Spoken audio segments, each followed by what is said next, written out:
रुकिएगा।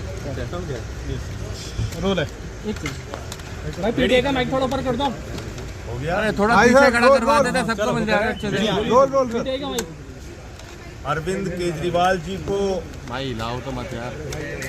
आज जमानत मिली है और ये जमानत इस बात का संदेश है कि देश के अंदर न्याय व्यवस्था कायम है।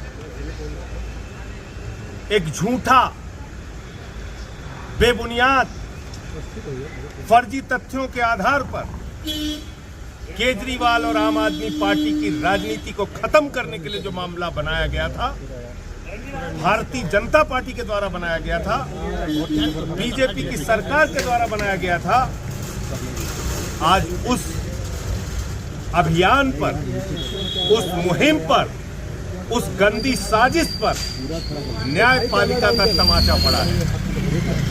ये सत्य की विजय है।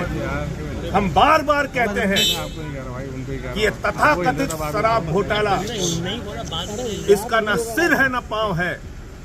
ये झूठ की बुनियाद पे तैयार किया गया है। इसमें ना कोई तथ्य है ना प्रमाण है। ये झूठ की बुनियाद पे तैयार किया गया है। और आज जो फैसला आया है, इससे न्यायपालिका के प्रति लोगों के मन में आस्था और विश्वास और मजबूत होगा। आज जो फैसला आया है, इससे देश के लोगों में खुशी की लहर है, दिल्ली के लोगों में खुशी की लहर है।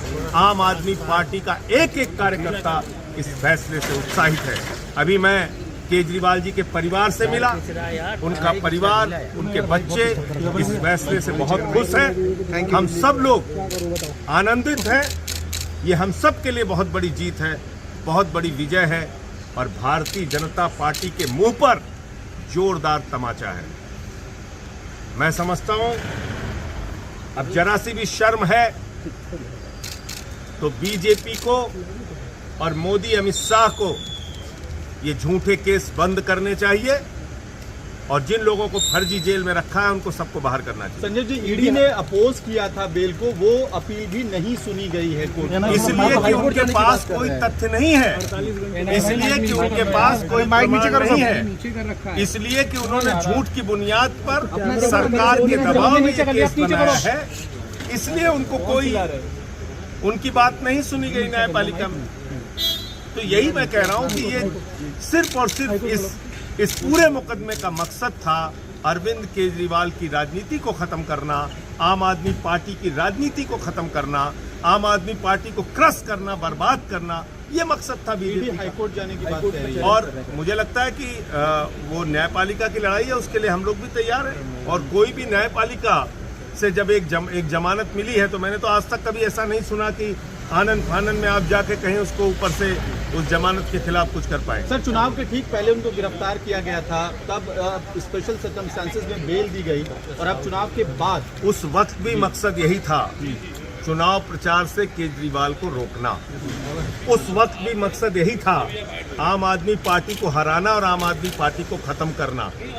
तो इसलिए मैं कह रहा हूं कि ये मुकदमा ही पूरा झूठ की बुनियाद पे, झूठे तथ्यों के आधार पे, फर्जी तरीके से मामला बनाया गया है और एक एक आदमी को पकड़ के जेल में डाला। आप लोग ये भी कहते रहे हैं कि सारी गिरफ्तारियां चुनाव के लिए की जा रही थी। अब आपकी बात तो देता है कि चुनाव हो गए हैं तो गिरफ्तार। भाई ये तो साफ दिख रहा है ना, आप देखिए ना कि चुनाव संपन्न हो गया, चुनाव खत्म हो गया। अब दूध का दूध, पानी का पानी होगा। न्यायपालिका भी तो चीजों को देख रही है, न्यायपालिका भी तो देख रही है कि कैसे झूठे मामले बनाए गए हैं पूरी तरीके से। बीजेपी देखिए, बीजेपी, मैं कहता हूं इस धरती पर पूरी दुनिया में सबसे भ्रष्ट पार्टी का अगर नाम है तो है भारतीय जनता पार्टी। भारतीय जनता पार्टी के लोगों को, प्रधानमंत्री नरेंद्र मोदी को भ्रष्टाचार का भा बोलने की भी हिम्मत नहीं है। जितने देश के बड़े बड़े भ्रष्टाचारी हैं, सब प्रधानमंत्री मोदी जी के साथ हैं। जितने देश के बड़े बड़े भ्रष्टाचारी हैं, सब आज भारतीय जनता पार्टी के साथ हैं। चाहे वो अजीत पवार हो, छगन भुजबल हो, नारायण राणे हो, अशोक चौहान हो, हसन मुश्रीफ हो, नवीन जिंदल हो, हेमंत बिस्व शर्मा हो, मुकुल राय हो, जनार्दन रेड्डी हो, जितने भ्रष्टाचारी सब आज बीजेपी के और मोदी जी के साथ। पहले चुनाव से पहले मुझे लगता है